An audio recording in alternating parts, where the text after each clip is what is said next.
Shalom, selamat pagi Bapak Ibu Saudara. Pada saat ini kita bertemu lagi dalam program Gemar, gerakan membaca Alkitab rutin. Ya, pada saat ini saya ingin membagikan berkat. Saya juga mendapat berkat di dalam firman Tuhan.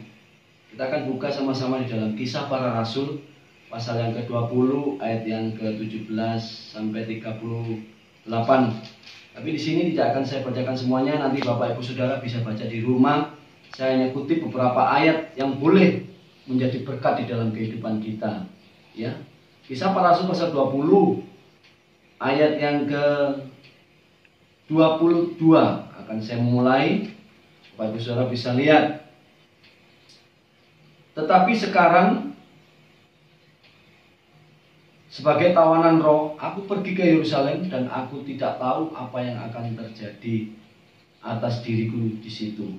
Ayat 23, selain daripada yang dinyatakan Roh Kudus dari kota ke kota kepadaku, bahwa penjara dan sengsara menunggu aku. Ayat yang ke-24, tetapi aku tidak menghiraukan nyawaku sedikit pun. Perhatikan oleh saudara, asal saja aku dapat mencapai garis akhir dan menyelesaikan pelayanan yang ditugaskan oleh Tuhan Yesus kepadaku untuk memberi kesaksian tentang Injil kasih karunia Allah. Bapak Ibu Saudara, mengingat tentang cerita Rasul Paulus. Rasul Paulus ini dahulu latar belakangnya mereka orang sukses, mereka orang yang luar biasa. Ya, namanya masih disebut Saulus, itu mereka orang kaya, termasuk Rasul Paulus orang pandai. Ya, kalau kita bisa melihat latar belakangnya. Tapi ketika mereka bertobat dan terima Yesus, akhirnya Tuhan pakai dia dan dia ganti nama Paulus. Dalam perjalanan dia mau bayar harga dengan segala sesuatu yang dia lakukan. Segala sesuatunya yang dia punya, dia katakan bahwa semuanya itu dianggap sampah. Ya, mereka menginjil kemana-mana. Dan di dalam perikop ini dikatakan perikopnya perpisahan Paulus dengan para penatua di Efesus, jemaat di Efesus. Tapi sebelum perpisahan ini, Rasul Paulus sebagai penasehat atau sebagai yang sering memberikan masukan pada jemaat-jemaat situ, teguran-teguran, nasihat-nasihat yang baik buat jemaat itu. Mereka sering katakan dan ditegurkan. Ya, sampai di ayat yang ke-24 di sana dikatakan, tetapi aku tidak menghiraukan nyawaku sedikit pun, asal saja aku dapat mencapai garis akhir dan menyelesaikan pelayanan yang ditugaskan oleh Tuhan Yesus kepadaku untuk memberikan kesaksian tentang Injil kasih karunia Allah. Sampai dia tentang dirinya sendiri dalam mara bahaya menghadapi sampai dia masuk ke penjara menyampaikan berita kebenaran firman Allah. Dia tidak menghiraukan itu.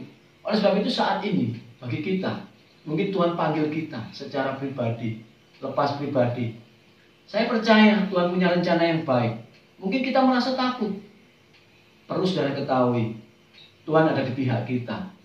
Kalau memang ada satu hal yang perlu kita, ada sesuatu hal yang perlu kita sampaikan dengan orang, kita sampaikan tentang kebenaran firman Allah.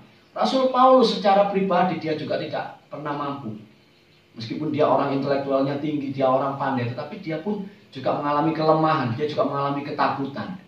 Tetapi roh itu yang membawa dia, yang menuntun dia, yang membimbing dia, yang memberikan kekuatan sampai dia berani sampaikan sesuatu teguran-teguran. Sehingga banyak jemaat-jemaat yang dikuatkan, banyak orang-orang yang dipulihkan hidupnya melalui Rasul Paulus.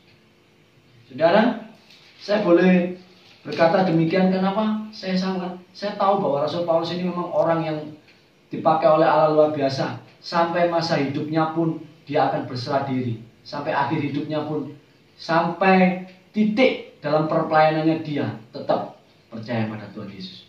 Ayat yang ke-20, ayat yang ke-35, ya, Bapak Ibu Saudara, ayat yang ke-35, mari kita lihat. Saya mendapatkan satu berkat juga di ini, ayat yang ke-35 yang dikatakan, dalam segala sesuatu telah kuberikan contoh kepadamu. Dia berkata pada jemaat di Efesus, bahwa dengan bekerja demikian kita harus membantu orang-orang yang lemah dan harus mengingat perkataan Tuhan Yesus. Sebab ia sendiri telah mengatakan, perhatikan lalu saudara, adalah lebih berbahagia memberi daripada menerima. Tuhan Yesus pernah katakan pada Rasul Paulus, dan Itu tercatat di dalam memori pikirannya dia. Dia sampaikan pada sidang jemaat di Efesus. Lebih baik, lebih banyak, ya, lebih berbahagia memberi daripada menerima. Saudara, memberi dan menerima. Memberi ada dua hal. Secara umum kehidupan nyata atau secara roh. Kehidupan nyata di dalam firman Tuhan pun dicatat.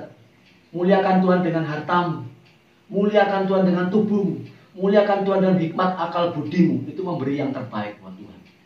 Mungkin kita tidak punya apa-apa, tetapi muliakan Tuhan dengan tubuhmu. Segala sesuatu kita berjerih payah benar-benar melakukan pelayanan dengan sungguh-sungguh di hadapan Tuhan. Tuhan tidak akan pernah tinggal diam. Tuhan akan memperhitungkan setiap jerih payah kita. Ya. Dan yang kedua, memberi dengan secara roh.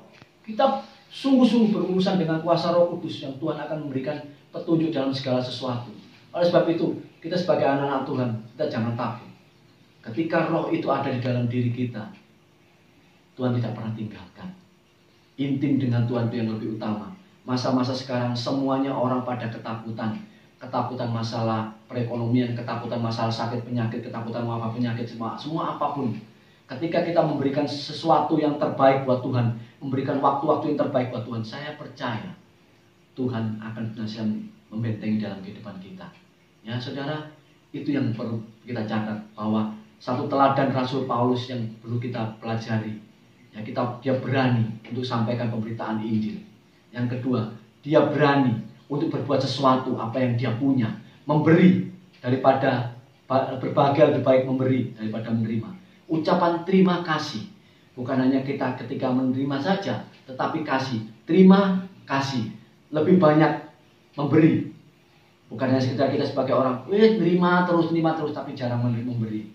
Nah, oleh sebab itu saat ini kita diberkati firman Tuhan pada saat ini. Berani bersaksi, dan yang kedua, kita berani melangkah. Berbuat sesuatu yang terbaik untuk kemuliaan nama Tuhan. Amin. Mari kita berdoa. Bapak, kami bersyukur saat pagi hari ini bahwa Engkau Allah senantiasa turut bekerja di dalam kehidupan kami semuanya, jemaat-jemaat GSJA Peniel Surabaya, GSJA Anugerah Kemendung, jemaat-jemaat semuanya. Mari Tuhan berkati satu persatu dalam kehidupan mereka. Dalam usaha, dalam pekerjaan apapun yang dilakukannya, mereka akan dibuat berhasil oleh Tuhan. Terima kasih Tuhan, terima kasih. Biarlah renungan pagi hari ini boleh membawa kami semakin mengerti rencana kehendak Tuhan. Dan kami percaya bahwa Tuhan tidak pernah tinggalkan buat kehidupan orang yang selalu mengandalkan Tuhan. Gandol Gusti tidak pernah rugi. Terima kasih Bapak. Biarlah Tuhan pada saat ini kami serahkan mulai pagi ini sampai nanti malam, setiap aktivitas yang kami lakukan, Tuhan turut bekerja di dalam kehidupan kami. Karena segala sesuatu itu mendatangkan kebaikan dalam hidup kami. Terima kasih Bapak. Di dalam nama Yesus kami sudah berdoa dan mengucap syukur. Haleluya. Amin. Shalom.